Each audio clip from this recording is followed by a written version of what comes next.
Welcome to the Activated Storyteller's 10th podcast. This week's story is Toyama no Kinsan, a story from Japan.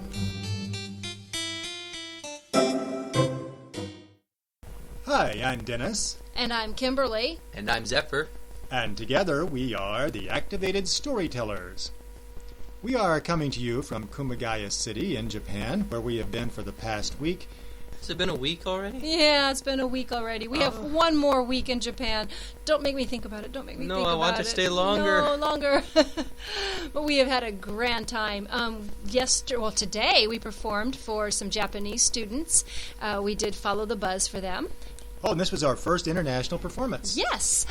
And and by the way, we should mention that we need to be more cautious about our time frame. When we say today, yes, we are recording this on Tuesday, so when you hear this, it won't be Tuesday. Right. We made that mistake last week also. But we've made it a few times. Yeah, we do have to record these a little bit early so that we can get them out to you on Thursday, right on time. Yesterday, which we should say Monday, we went to Tokyo. That's two syllables, Tokyo. Mm-hmm. And we went up into the Tokyo Tower. Yes, we did. A bird's eye view of the city. Mm-hmm.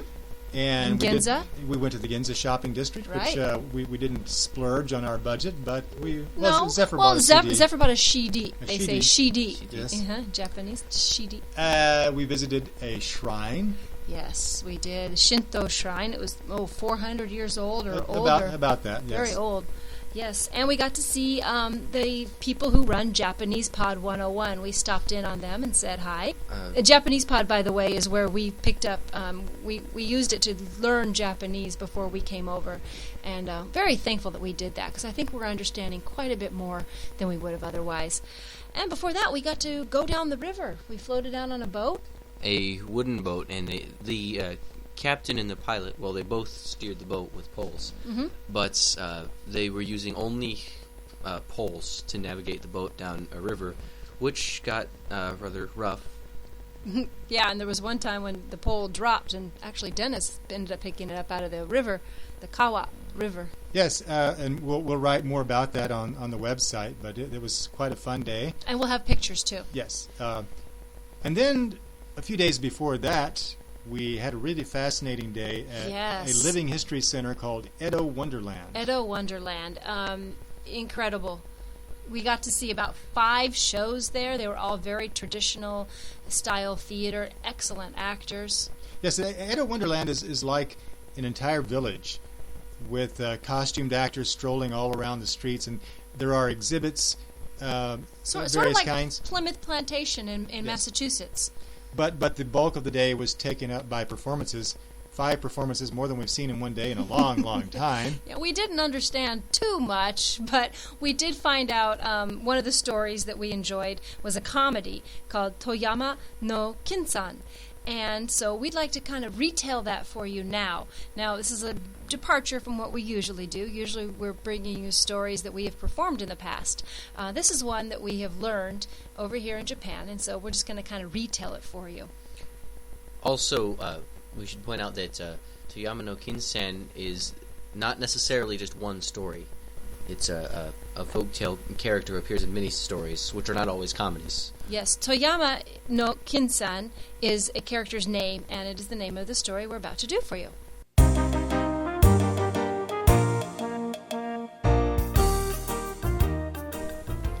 Okay, the story began with 2 police officers looking for a thief and being unable to find him, because the him they're looking for is not really a him. It's a her. Actually, the main character in this story is a woman. Okyo-san. Yes, and she is a shopkeeper, or a keeper of what one might call a cafe or tea house. Yeah, tea. She served tea and food. This is what she does by day. But by night... Wow. She plays Robin Hood. Yeah, a Robin Hood character. She steals from the rich and then gives to the poor. Right. So the policemen were looking for the thief. They didn't find him.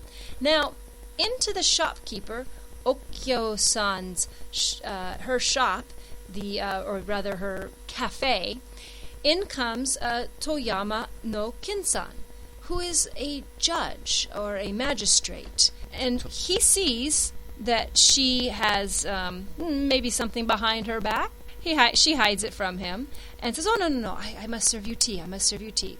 And so she brings the tea. Now, Toyama no Kinsan has a tattoo on his arm, but he walks among the people in disguise so that nobody will know who he is, and he tries to stop quarrels and sort out justice without people recognizing that he's a magistrate. He likes to hide his identity. So after he leaves, along comes Oneko Daizen, who is, he has a large mole on his neck. And by mole, we don't mean one of those rodents. We mean a big spot, big brown spot. A big brown spot. Big brown spot. On his neck.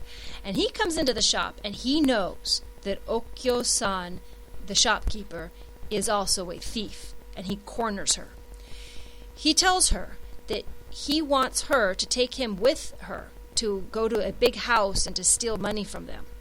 So basically, he blackmails her. Yeah, she doesn't want to do it, but what can she do? He knows who she is. He'll tell everybody if she doesn't do what he wishes. They go to the house, and he takes the money and runs off with it. Now, we go back to the shop. Of course, she's a little upset that this has happened. She's been tricked. In comes a young orphan boy whose mother has been killed. The orphan boy knows that the killer has a big mole on his neck, and he's looking for this killer. Sound familiar? Now, he's very, very sad, too. He's an orphan. His mother's been killed. He has no money. And Okyo-san then gives him food, gives him dango, or dumplings. And he eats it, and he's very happy, and he cries, "Oh, thank you very much." She then, as he leaves, gives him even more dango. And then Oneko Daizen, which means big cat, the guy with the mole, I think it'd be more like, but anyway, he returns to the shop, and Okya-san argues with him. You stole my money. Oh, you stole it. Yeah, but you stole it. And no, then, you stole it first. While they're arguing and fighting, back comes the orphan boy. He returns. And of course, Okyo-san points out the mole. So it turns out that Oneko is the killer of the orphan boy's mother. They fight, and then the two police officers who were looking for their robber, which they couldn't find, come in and take everybody into custody to Toyama no Kinsan.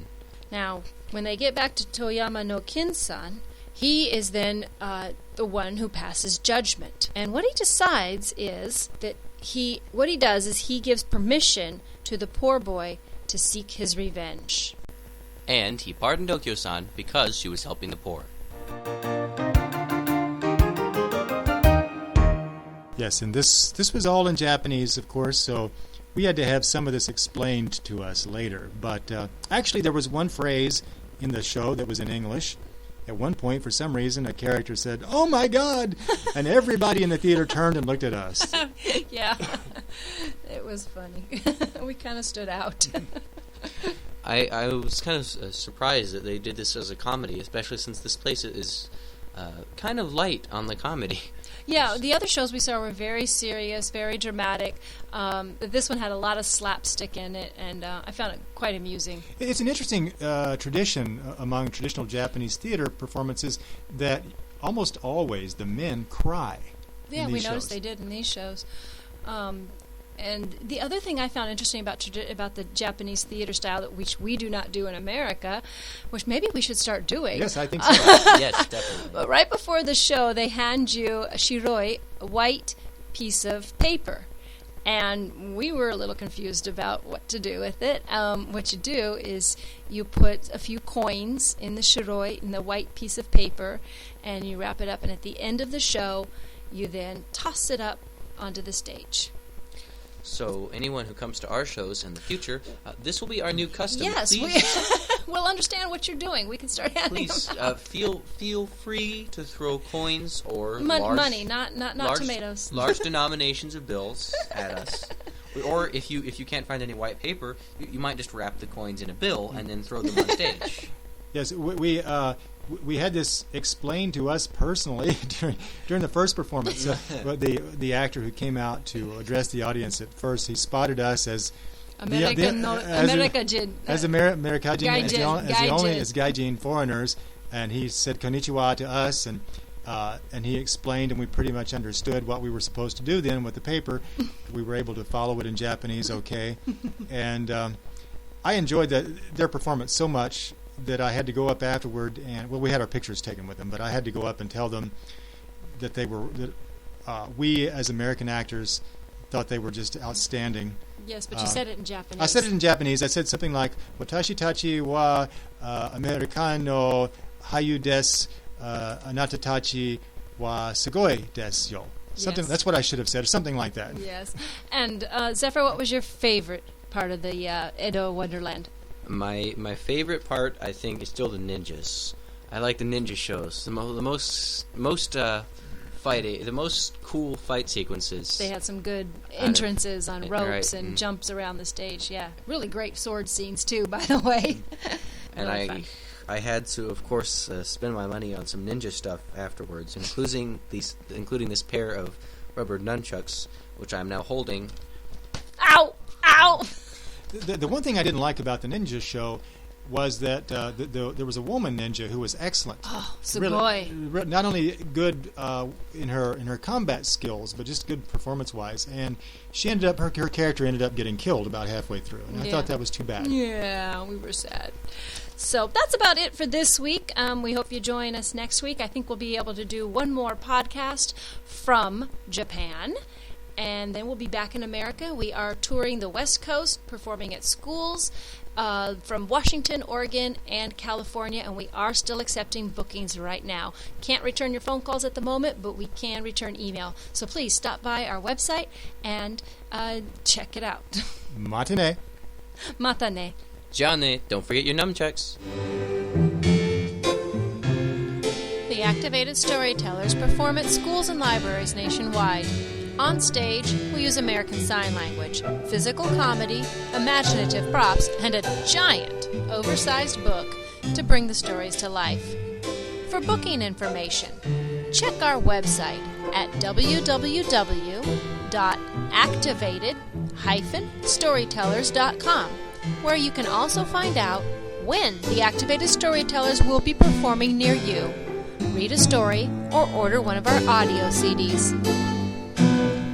Until next time.